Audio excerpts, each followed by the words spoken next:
The history of beekeeping is long and varied. We've been trying to gather a sweet product ever since we were hunter-gatherers. And I look at these guys and they've been doing this for 80 million years. I've been doing it for 16 years. Once you open up a beehive, I think they literally look like some sort of alien organization. Hundreds of individuals all doing different things. Honey is one of the purest forms of sweetness. Everywhere wants a bit of honey. Have you ever tried what we call proper honey? It's like eating flowers. The bees could survive without us. We wouldn't survive as well without the bees.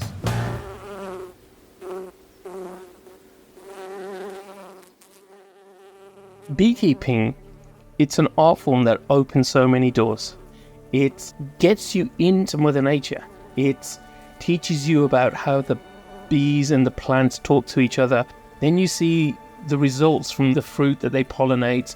You see the way that they talk through their dances. You learn so much through working with bees. You get stung, but you develop an immunity to it. My name's Jitesh Patel. I'm a beekeeper for Sutton Coldfield. I'm also chairman for Warwickshire, and I'm on the education committee for various associations.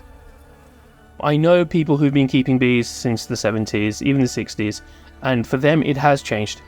In those days it was much easier. Originally people were doing it more for the green credentials, or just pollinating their gardens and having a couple of jars of honey for home use. And there were commercial beekeepers like Rouse and stuff who have gone on to make huge empires of honey. Lots of people have by now become aware that in many parts of the world, bees are in trouble, only they've heard about the wrong bees. So the bees that are in trouble are the thousands of species of wild bees. My name is Professor Lars Chetgan, and I'm the author of the book The Mind of a Bee. The media focus tends to be very strongly on one species of bee, and that's the managed honeybee. They're a domesticated animal that does not need saving anywhere in the world. Adding more honeybee colonies to the environment, and that includes urban environments, actually aggravates the problem for all these other bees. In 2000, the London Beekeeping Association couldn't even form a committee. By 2012, the London Beekeeping Association had hundreds of members and was boasting that it trained 80 new beekeepers in London every year. And it is very much to do with fads. So I think that, there's been a lot of commercial improvement in people's attitude towards bees, but not in terms of the way that the bees are treated or the way they're more responsibly kept in London. It's not the honeybee that's the problem, it's the way it's managed. The bottom line is that honeybees are so efficient. A colony has thousands of foraging worker bees, and because they can communicate, when they find food source, they send the whole workforce out, they strip it. Wild bees mostly fly much shorter distance. Honeybees will fly 4 or 5 kilometers to find a food source, and they will exhaust it. So we know there are loads of honeybees in London, the most densely populated city for honeybees in Europe, probably the world. While people talk about bees and they all think that we mean honeybees, the actual diversity of bees and their lifestyles in the UK is dramatic. And honeybees are really the most versatile, the most voracious, and because of their ability to adapt, really extremely numerous.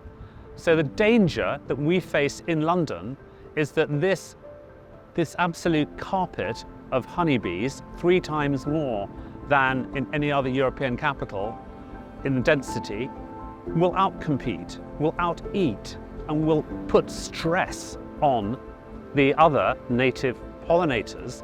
In London, we've identified that, ironically, the Save the Bees campaign has been detrimental because there's a lot of misinformation and even disinformation.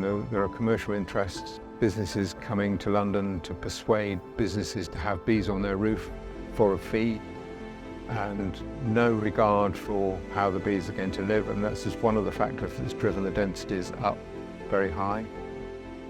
We know there's a lot more disease, we know there's a lot more overwintering death, so undoing what we've done in terms of building this vast pyramid of honeybees in London is important.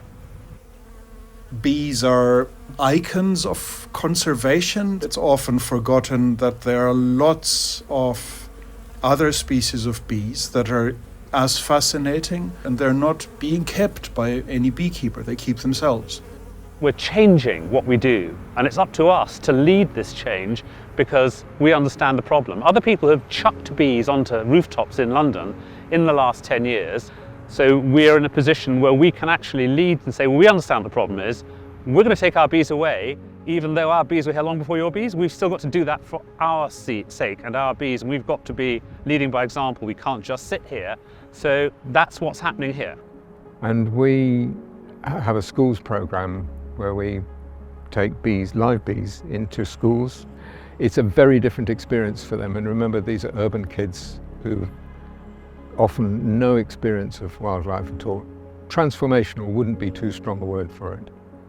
And that's one of London Beekeepers Association goals, is to try and change the narrative so that people understand that if you want to help bees, don't keep bees, plant flowers. It's that simple.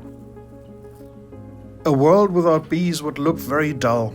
You take the bees away, you take the pollinators away, then of course all these plant species that have flowers and that depend on pollinating bees won't have a chance to survive.